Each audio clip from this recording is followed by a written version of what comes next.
નમસ્તે મિત્રો, મારું નામ રેખા છે. મારી ઉંમર અત્યારે 23 વર્ષ છે. કદ બહુ ઊંચું નથી, પણ લોકો કહે છે કે મારી ચાલમાં થોડો નખરાળો અંદાજ છે. વાળ કમર સુધી લાંબા છે, જો ખુલ્લા છોડું તો મમ્મી ખીજાય છે. આંખો મોટી છે, અને કદાચ એટલે જ લોકો વાત કરતી વખતે થોડી વાર વધારે જોઈ લે છે. હું આ બધું મારા વખાણ કરવા માટે નથી કહી રહી, બસ એટલા માટે કહું છું કારણ કે મારી વાર્તા પણ કંઈક એવી જ છે. દેખાય છે સીધી સાદી, પણ અંદર ઘણું બધું ચાલતું હોય છે. અમે પૂર્વી યુપીના એક નાના નગરમાં રહીએ છીએ. ન પૂરેપૂરું ગામ કે ન પૂરેપૂરું શહેર, જ્યાં સવારે ગાયની ઘંટેડી સંભળાય અને સાંજે મોબાઈલની રિંગ. મારી દીદીના લગ્ન થયાને 3 વર્ષ થઈ ગયા છે. તેમના પતિ એટલે કે મારા જીજાજી અમિતજી. હવે તમે વિચારતા હશો કે વાર્તા અહીંથી શરૂ થાય છે. હા, અહીંથી જ, પણ એવી નથી જેવી તમે વિચારી રહ્યા છો. એ જ ઘર, એ જ આંગણું અને તે દિવસે ગરમી ખૂબ હતી. બપોરના સમયે લૂ વાતી હતી. ઘરમાં બધા સુસ્ત પડ્યા હતા. મમ્મી હિંચકા પર ઝોકાં ખાતી હતી, પપ્પા ચહેરા પર છાપું રાખીને સૂતા હતા. દીદી રસોડામાં કંઈક બબડતી હતી. હું આંગણામાં ચોકી પર બેસીને વાળ સૂકવતી હતી. ત્યારે પાછળથી અવાજ આવ્યો, રેખા, પાણી મળશે? મેં પાછળ ફરીને જોયું, જીજાજી ઊભા હતા. સફેદ કુર્તો, ચડાવેલી બાનીઓ અને ગરદન પરથી પરસેવો ઉતરી રહ્યો હતો. મેં લોટો વધાર્યો, તેમની આંગળીઓ મારી આંગળીઓને હળવી સ્પર્શી ગઈ. બસ એટલું જ, પણ ખબર નહીં કેમ દિલ જોરથી ધબકી ગયું. હું મારી જાત પર જ ખીજાઈ, અરે રેખા, આ શું બચપનું છે? તેમણે પાણી પીધું અને પછી બોલ્યા, આટલી ગરમીમાં વાળ ખુલ્લા રાખીને બેઠી છે, માથું ભમી જશે. હું હસી પડી, તમે પણ દીદી જેવું જ બોલવા લાગ્યા છો. તેમણે હસીને કહ્યું, લગ્ન પછી માણસ અડધો પત્ની જેવો બની જ જાય છે. મેં નજર ઝુકાવી લીધી. સાંજે વીજળી નહોતી, ઇન્વર્ટર પણ બંધ હતું. ઘરની બહાર ખાટલા ઢાળ્યા હતા, મચ્છરદાની બાંધી હતી. બધા બહાર બેઠા હતા. હું દીદીની પાસે હતી અને જીજાજી સામેના ખાટલા પર. વાતો ચાલતી હતી, ગામ, ખેતી, ખર્ચ, લગ્ન. વચ્ચે વચ્ચે જીજાજી મારી તરફ જોતા, એવું નહીં કે ખરાબ નજરથી, પણ એવી રીતે જાણે કંઈક કહેવું હોય પણ કહી ન શકતા હોય. હું પણ કેટલી વાર તેમને જોઈ લેતી અને પછી નજર હટાવી લેતી. કેમ હટાવતી હતી, મને પોતાને નહોતી ખબર. રાત્રે બધા સૂઈ ગયા, મને તરસ લાગી.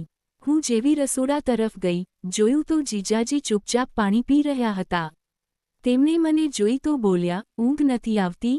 મેં કહ્યું, ગરમી છે. તે બોલ્યા, હા, કંઈક મોસમ બહારની હોય છે, તો કંઈક અંદરની.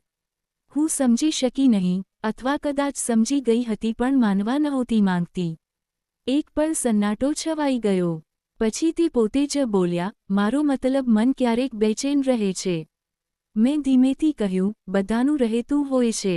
તેમની આંખોમાં કંઈક અજીબ ઠરાવ હતો. આમ જ દિવસો નીકળતા ગયા.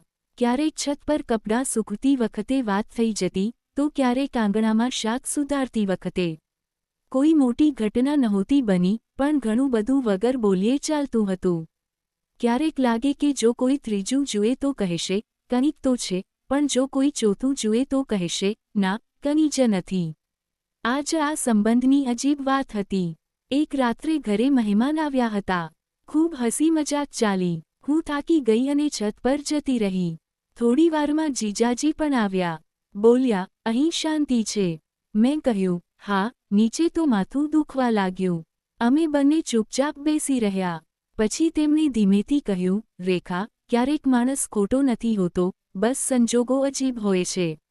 મારું દિલ જોરથી ધબકવા લાગ્યું.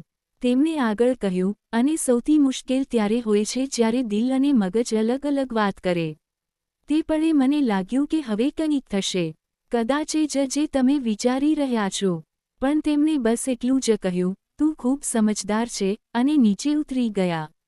હું મોડી રાત સુધી છત પર બેસી રહી, પોતાની અંદરની લડાઈ લડતી રહી. તે રાત્રે મને ઊંઘ ન આવી. મનમાં અજીબ વિચારો આવતા રહ્યા, પણ દરેક વિચાર પછી એક અવાજ આવતો, આ સંબંધ આવો નથી. હું સમજી ગઈ હતી કે આકર્ષણ ખોટું નથી હોતું, પણ તેને રસ્તો આપવો ખોટું હોઈ શકે છે. થોડા દિવસો પછી જીજાજીની બદલી થઈ ગઈ. દીદી પણ તેમની સાથે જતી રહી. ઘર સૂનું થઈ ગયું. મને લાગ્યું હવે બધું સામાન્ય થઈ જશે.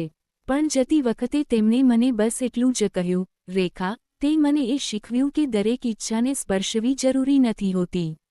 હું પહેલીવાર રડી પડી. 1 વર્ષ પછી હું દીદીના ઘરે ગઈ. તેમને એક નાનો દીકરો હતો. જીજાજી મને જોઈને બોલ્યા, જો રેખા, સંબંધોને સાચી જગ્યાએ રાખો તો તે પરિવાર બની જાય છે. હું હસી પડી. હવે તેમના ચહેરા પર કોઈ મૂંઝવણ નહોતી, માત્ર શાંતિ હતી. આજે જ્યારે હું આ વાર્તા કહી રહી છું, ત્યારે હું સમજી શકું છું કે દરેક વાર્તાનો આનંદ માત્ર જીસમમાં નથી હોતો. કેટલીક વાર્તાઓ અટકી જવામાં જ સુંદર લાગે છે. જ્યાં કંઈ થતું નથી, પણ ઘણું બધું